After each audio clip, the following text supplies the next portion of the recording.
Channel असते पण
selection आदमी को बदलेंगे।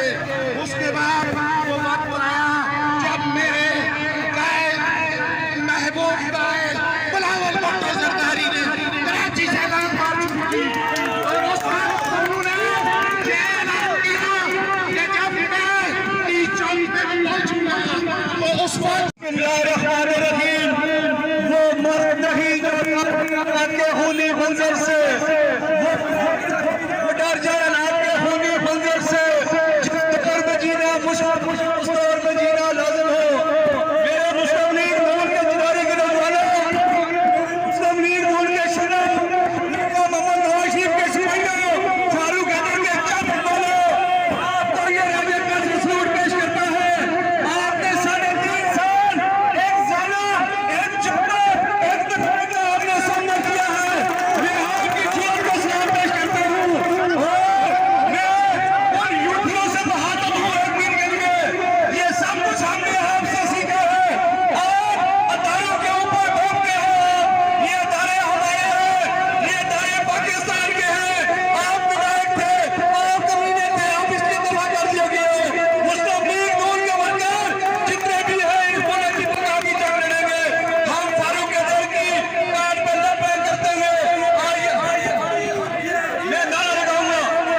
बहुत सारे लोग हमारे साथ तकरीर करना चाहते हैं, लेकिन रमजान की वजह से हमारा ये एक अलामती प्रोग्राम था कि आज तरफ से एक नेक क़ियादत जो अल्लाह ताला ने इस पे पाकिस्तान में मुसल्लत की है, उसकी खुशी में उस शुक्राना में सिर्फ आज एक अलामती तौर पर जो एक प्रोग्राम रखा गया है।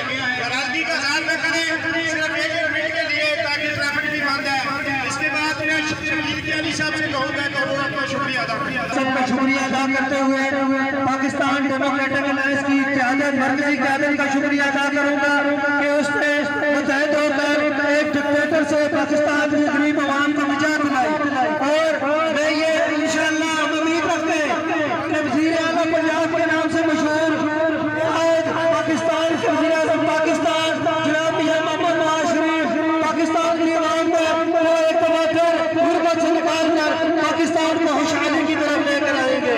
और मैं इस प्लेटफॉर्म से जनाब PDM की मरकज़ी क़यादत जनाब आसिफ अली ज़रदारी मौलाना फजल की तमाम मरकज़ी क़यादत का शुक्रिया अदा करते हुए मैं आज़ी को ये पैगाम देना चाहता हूँ कि तरफ से शुक्रिया अदा करता हूँ। से लोग आए हैं, हम सब मना रहे हैं। भाइयों, आज ये एक अलामती खुशी का दिन है कि पाकिस्तान की मुत्तहिदा अपोजिशन ने एक यहूदियों के एजेंट को पाकिस्तान पे जो मुसल्लत किया गया था एक सोचे समझे प्रोग्राम के तहत उसकी छुट्टी करवाई है और वो एक अफरा तफरी की सियासत। आप ये बताएं कि आप सब लोग जो यहाँ पे खड़े हैं, क्या 35 साल में आपने ये बेहूदगी और ये बदतमीजी देखी है? क्या आपने कभी ये देखा है कि बेटा जो है वो बाप को बुरा कहता हो? सब ठीक करो भाई।